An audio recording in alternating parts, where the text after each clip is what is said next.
Good morning everyone, আমি প্রিয়াঙ্কা। আমার চ্যানেলের ছোট্ট একটা পরিবারের আরও একটি নতুন ব্লগে আপনাদের সকলকে স্বাগত। আশা করি আপনারা সকলে ভালো আছেন, সুস্থ আছেন। আমিও ভালো আছি।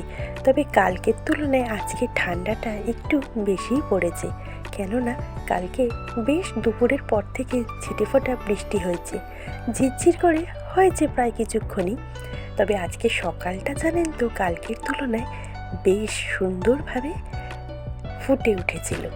আপনারা সেটা দেখে বুঝতেই পারছেন, শীতের আকাশটা শরতের আকাশের মতন ঝলমল করছিল, চারিদিকে পেঁচা তুলোর মতন মেঘ ভেসে বেড়াচ্ছিল। সকালটা যে এতটা সুন্দর স্নিগ্ধ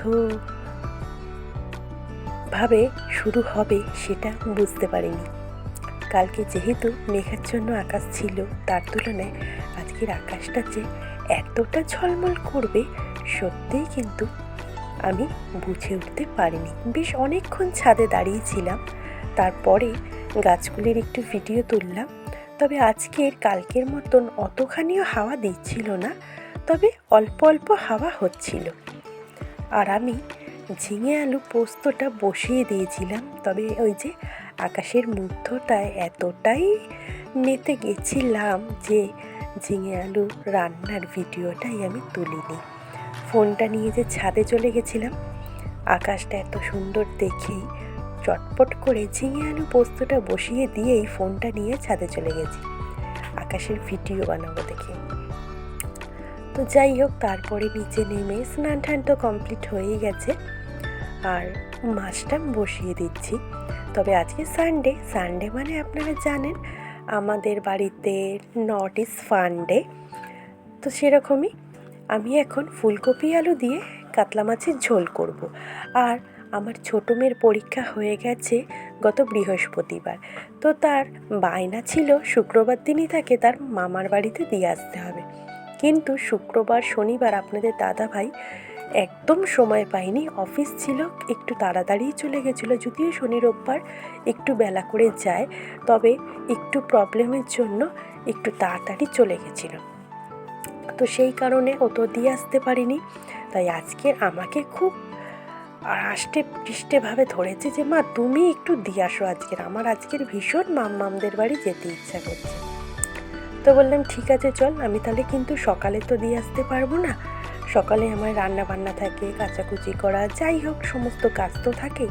আমি দুপুরে খাওয়া দাওয়া সেরে দিয়ে আসবো।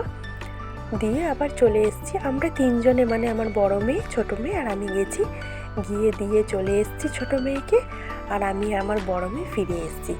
আবার বড় মেয়ের যেদিন পরীক্ষা শেষ হবে সেদিন বড় মেয়েকে দিতে যাব আর ছোটোকে নিয়ে চলে আসব।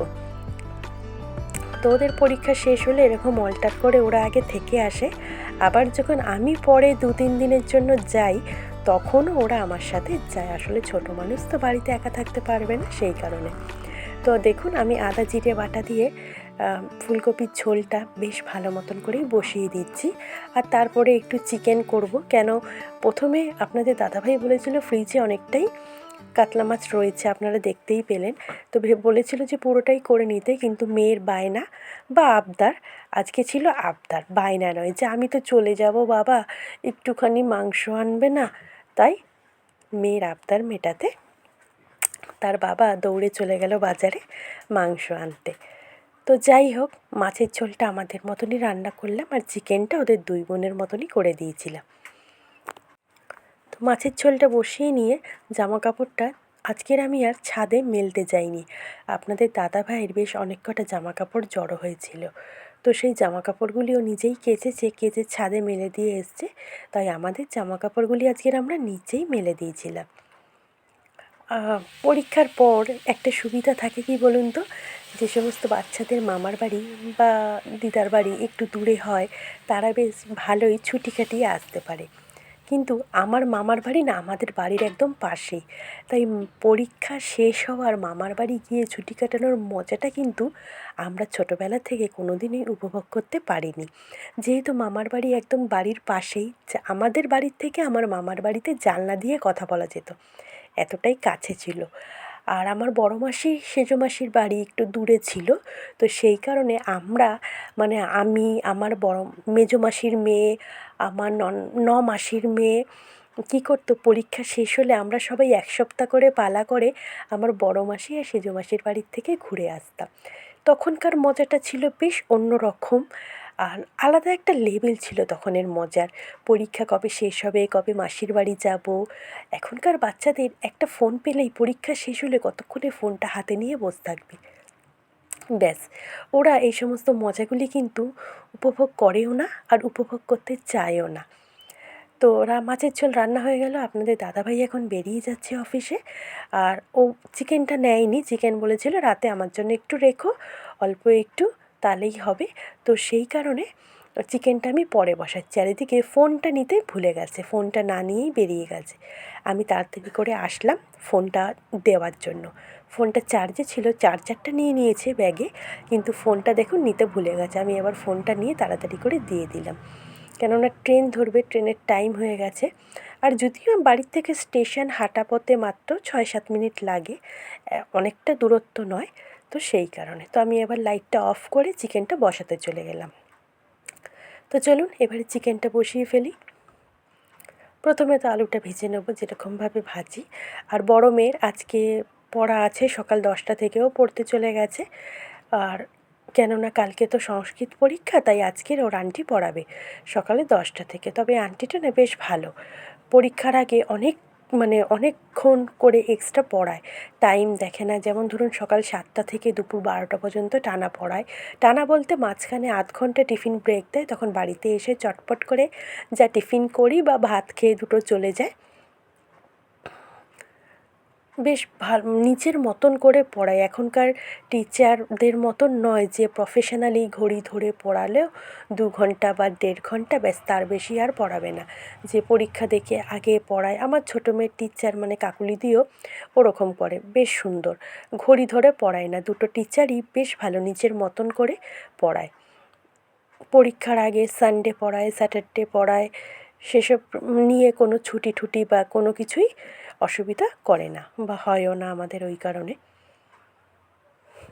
বাড়িতে তো আমরা দেখি, কিন্তু বাড়িতে কি ওরা আর মন দিয়ে সেরমভাবে পড়বে? যেইটুক সময় টিচারের কাছে মন দিয়ে পড়বে, বাড়িতে থাকলে কিন্তু দেখবেন একটু উঠবে, একটু বসবে, একটু টয়লেটে যাবে, একটু 2 বোনে খুনসুটি করবে, এই রকমভাবেই পড়বে। কিন্তু একটা পড়তেও গেলে পরে টিচারের কাছে বেশ মন দিয়ে পড়াটা কিন্তু রেডি করবে। তো আমি আলুটা ভেজে তুলে নিলাম, পেঁয়াজটা বেশ কড়া করে ভেজে নিলাম। আর আজকে না আমার ভিডিওটা ছাড়তেও অনেকখানি রাত হয়ে গেল, কেননা ওই যে দুপুরবেলায় খাওয়া দাওয়া সেরে মেয়েকে দিতে গেছিলাম, মেয়েকে দিয়ে আমরা বাড়ি ফিরলাম 7টা নাগাদ। এসে একটু ফ্রেশ হয়ে চা খেয়ে রাতের ভাতটা বসিয়ে দিয়ে এখন আমি ভয়েস ওভার করতে বসেছি। সেই কারণেই দেরি হয়ে গেল। আর একটু না মাথাটাও যন্ত্রণা করছে।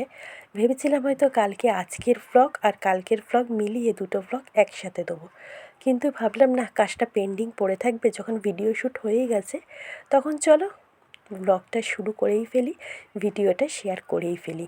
হোক না একটু রাত, তাতে কোনো অসুবিধা নেই, আমার বন্ধুরা সবাই মানিয়ে গুছিয়ে নেবে।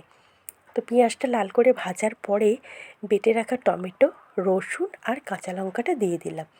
বেশ অনেকক্ষণ ধরে মশলাটা ভাজা ভাজা করে নিয়ে তার মধ্যে আরেকটু লবণ, হলুদ গুঁড়ো, লঙ্কার গুঁড়ো দিয়ে ভালো করে কষিয়ে নিয়ে চিকেনটা যে ম্যারিনেট করে রেখেছি আদা রসুন বাটা, হলুদ গুঁড়ো, লঙ্কার গুঁড়ো আর তেল দিয়ে, সেই ম্যারিনেট করা চিকেনটা এবার দিয়ে দেবো। অনেকেই আছেন চিকেন রান্না মানে একটু নাড়িয়ে চাড়িয়ে মশলা কষিয়ে হালকা করে জল দিয়ে ফুটিয়ে গরম মশলা দিয়ে নামিয়ে ফেলে। কিন্তু আমার চিকেন রান্নার পদ্ধতি আপনারা দেখেন, আমি অনেকক্ষণ ধরে চিকেনটা কষাই, আগে মশলা কষাই, তাই আমার চিকেন রান্নাটাও না খেতে অনেকটা মাটনের মতন লাগে।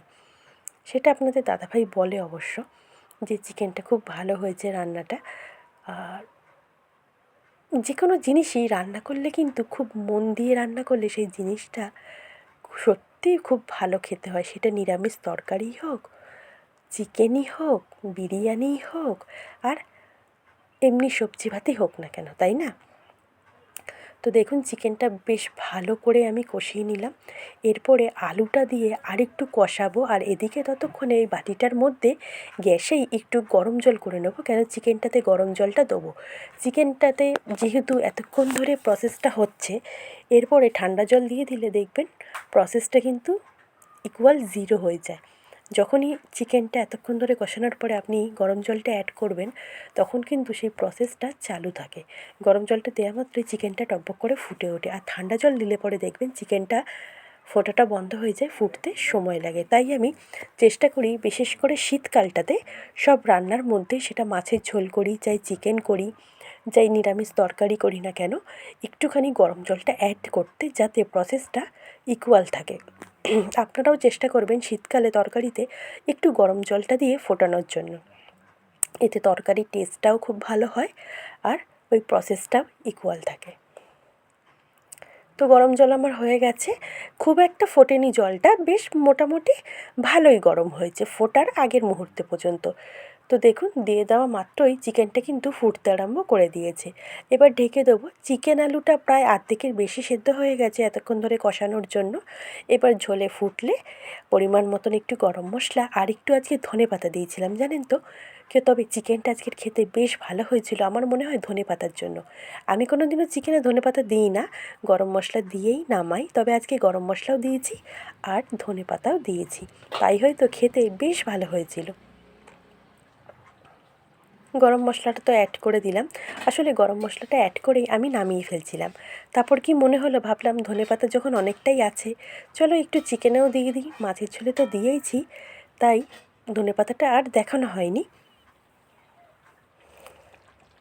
তো চলুন দেখুন চিকেনটা আমার বেশ কিন্তু টকবক করে ফুটছে। তো আজকের মতন আমার রান্নাবান্না কমপ্লিট।